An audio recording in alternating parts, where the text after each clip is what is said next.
So as I've mentioned in several other videos, the Packers have made some serious improvements on the defensive side of the football, and one of the ways they did that was through the draft. Most importantly, of course, with getting Rashawn Gary, who I made an entire video about himself, but they also picked up Darnell Savage Jr. in the first round as well, so they're definitely trying to improve that defensive side of the ball. There's a lot of things Darnell Savage Jr. does well, and there's a lot of things he doesn't do particularly well. He definitely has some room for improvement. One thing he does well would be something like this, where that's where he is on the screen, and this is going to be man coverage, meaning that he's going up against that Michigan player right over there. And so if you're a defensive back and you are playing man coverage, well, what's one of the worst routes you can have to try to defend against? One of the routes that is very difficult to go against is something like that, a crossing route right over the middle, because you're going to have to break in, and it's a very tough route to defend against. Granted, this is a cover one hole play, meaning that there is going to be a linebacker who's going to be in coverage in the middle of the screen. So it's not a total terrible situation, but it's definitely going to be a tough play for Savage, and once this ball is snapped, take a look at what happens. There definitely is some separation, largely just because of Savage's original positioning, which you could say is a bit of a flaw against Savage, but you know, every now and then someone is going to have the perfect route to beat your positioning. He definitely has some leverage, but again, keep in mind that there is going to be a linebacker who's in coverage right there in the middle of the screen. So that will give Savage a little bit of extra time, but take a look at how he takes advantage of that extra time. He is quickly able to break in and get closer to his assigned man, and goes from what's a terrible route to being completely covered. Not just that, but he actually has the awareness to realize that when the ball went to someone else, it got tipped up, and he was able to get the interception out of it. Granted, the second part of that play was more of a fluky situation. I mean, the ball just happened to bounce his way. But I do think he deserves some credit just for having the awareness that when the ball did get tipped up, he knew where the ball was and was able to run over and get the interception. That play isn't going to happen too often. It is rare when something like that happens, but hey, sometimes you have to take advantage of those lucky breaks. And also worth mentioning, that play absolutely doesn't happen if he got beat and allowed a ton of separation on the route that he was trying to defend earlier. Because then Michigan's quarterback could have easily just thrown it to the guy that Savage was in charge of covering, and it would have been an easy completion. So definitely a good play all around from Savage. Now, Savage isn't a perfect player. Savage definitely has some flaws, and one thing that I actually noticed about him is he doesn't do particularly well against trick plays. I'm not sure exactly how much I would consider that to be an actual major flaw in a player. I would say probably not a huge flaw, because how often do trick plays really happen? They're more common in college, but they're actually pretty rare in the NFL, but I do think that it is something that I noticed, and so I should bring it up. They do happen in the NFL from time to time, especially later in the season when games become more important. Coaches are actually more likely to call some trick plays every now and then. And if you know your opponent has a player who is particularly poor against trick plays, it might not be a terrible thing to try to exploit that. Like, take a look at this play, for example. It's going to be starting off, so it's going to be a run to that side of the screen, and that's where Savage is, all the way on the top half of the screen. So typically you'd think, okay, he probably won't have too much to do on this play. Basically, his job is damage control here, that if it is a run in that direction and that player is able to break some tackles, then you just want to make sure that Savage can be the guy who ends up bringing him down after a few broken tackles, if there are broken tackles. It's similar in baseball, how if there's a center fielder who clearly is about to make a catch, if you're a left fielder, you'll run behind him just in case he drops the ball. So it is going to start off being a run in that direction. However, take a look at what happened. Number 22 is going to lateral it back to number 88, and now look at where Savage is. He's clearly moved way further to the bottom half of the screen than typically you would if this was going to be a passing play, for example. And so since it was just a fake, Savage is way out of position, and it leads to an easy first down. Granted, you know, that's a trick play. That's something that teams very rarely run, so I don't know how much of a bad thing you would consider that if you are talking about Savage, but it is something that you would rather him be able to make those plays than him not be able to make those plays. But it's not just trick plays that I've noticed he's had some problems with. Like, this one's another example of him kind of getting fooled. There's going to be 3 Michigan players on the top half of the screen, and this is going to be man coverage. So what Michigan is going to do here is basically fake as though it's going to be a screen pass, where it'll have the number 2 and 3 receiver both go out the block, and the number 1 receiver will take a step back and basically look as though he's going to be trying to take a screen pass. However, that's all a fake. What they're actually going to do after that is have the 2 receivers who look like they're getting ready to go out and block just run routes down there. So that's where Savage is, and look at what he's going to do on this play. He's going to break significantly pretty far in. It wouldn't be a terrible thing to do, because if it was going to go to that receiver right there, if this was just going to be a screen pass, then you want to be as close to him as possible to try to break the play off. However, since that isn't what's happening, take a look at how that Michigan player is easily able to get by Savage. He's wide open, and it was just a bad throw by the Michigan quarterback, because that could have been an easy catch. One thing that is important as a safety is being able to make some tackles. However, if I'm being honest, Darnell Savage Jr. isn't exactly the best at that. It's definitely not where he excels, and at times he can even be a little bit lazy, and this play will be an example of that. What Michigan is going to do is have a tight end go out to block that Maryland player right over there, and they'll have the other tight end move out to block the linebacker who's over there. After that point, they'll pull their left tackle over to the bottom half of the screen to block the edge rusher, meaning that the first guy who's going to be unblocked is going to be Savage over here. But notice what Savage does. First off, he's going to go to the bottom half of the screen, which is to try to make sure that the running back isn't able to run further to the bottom half of the screen, turn the corner, and get a touchdown. There is some logic to it, However, at this point, he's just way too far over to the bottom half of the screen. There's no way he can get into this play. The halfback cuts back in, and if it wasn't for another Maryland player being able to win their own one-on-one matchup, that could have easily been a touchdown. Now granted, Maryland did have another offensive lineman whose job was to move out and block whoever he could find, which probably would have been Savage on that play. So it's certainly not like Savage just had free range to do whatever he wants. However, I would still consider that a bad play. I think he has to do a better job than that. This play is another example of what I'm talking about. Once again, they will have a tight end go out to block that Maryland player right over there, and then once again, they'll pull the left tackle over around to try to make sure that he's taking care of the edge rusher. So there is another Maryland tight end in this game, and there's several things he could be doing, one of which could be blocking Darnell Savage Jr. But that's actually not what he's going to do. Instead, he's going to move over to block the Maryland linebacker, meaning that Savage is not going to be blocked on this play. But again, look at how Savage kind of timidly just runs up and tries to get into his play. He kind of just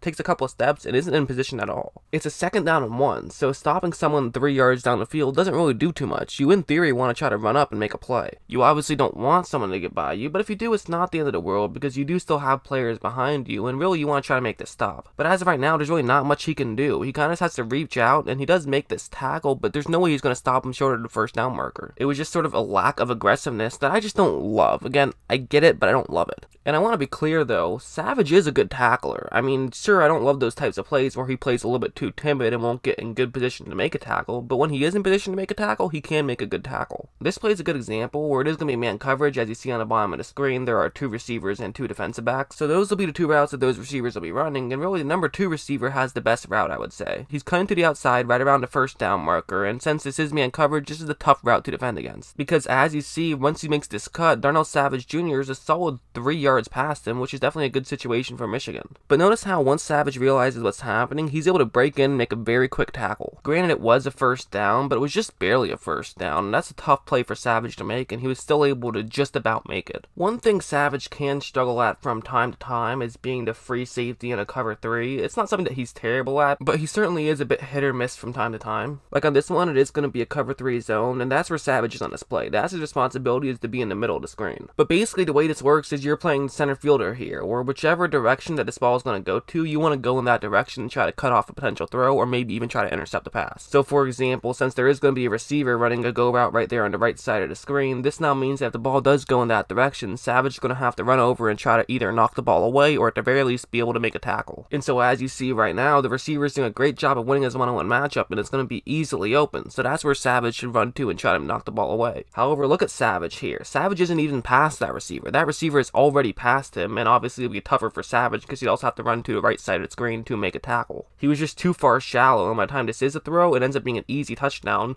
And granted, the biggest reason why that was a touchdown was because the defensive back on the right side of the screen lost his one-on-one matchup. Also, part of it was because Savage was too far shallow on that play. Worth mentioning that he wasn't the worst player on that play. It was the defensive back on the top right-hand corner of the screen, but he still definitely didn't do a great job on that one. However, I actually think he can do a great job in pretty much every other situation. I think that's the one time I've noticed some mistakes, and watch, this one will be a good example of him doing something well. Yes, it is once again a cover 3 zone. However, he's not actually playing free safety, he's going to be playing strong safety on this one. So once this ball is snapped, there is a receiver who's looking like he might be able to get open, but look at Savage. He's already cutting to the left side of the screen, and that's actually really impressive here, because there is actually another receiver who's open right in front of him. However, he realizes if he cuts to the left side of the screen, this could allow his teammate to also cut over and make sure that he covers up the guy who's right in front of him. If they just all shift over to the left side of the screen, this can still work, so he is going to cut over there, and look at how quickly he's able to cut over there. Lesser players wouldn't be able to do that, but he is able to knock the ball up, which results in an interception. I think that play kind of shows right there how just being one half step quicker can make all of the difference. If he was a half step slower, that's probably a catch and a first down. However, because he was just able to knock the ball up, it ended up being a pick 6. I mean, the differences between those two plays are just huge. I think that's kind of the argument that some people will say, is that you shouldn't draft a safety in the first round because they just don't have as big of an impact as other players, since they just don't touch the ball as much. A defensive lineman impacts the game on every play, whereas a safety doesn't. But a safety can be very valuable because the difference between having a good safety or a bad safety sometimes can result in huge plays like that one. So while yes, they don't have an impact on every single play, on the plays that they do have an impact, it's a bigger impact than it would be for some other positions. And while personally I would still rather have a great defensive lineman than a great safety, well hey, they already drafted a defensive lineman in the first round, so why not go safety here as well? And I think he could pair very well with Amos. I really like what the Packers have done with the defensive side of the ball. I think that division next year is going to be an absolute dogfight. I could legitimately see any of those 4 teams making the playoffs. But I like the pick from Savage. I do like what the Packers are doing. I think that Savage is a pretty polished player. There's a couple of things I would like to see him work on, but as a whole, he definitely has superstar potential. I think at the very least, you could easily easily see him being a Pro Bowl safety in the near future. I really like what the Packers have done, and I'm looking forward to seeing how it works out.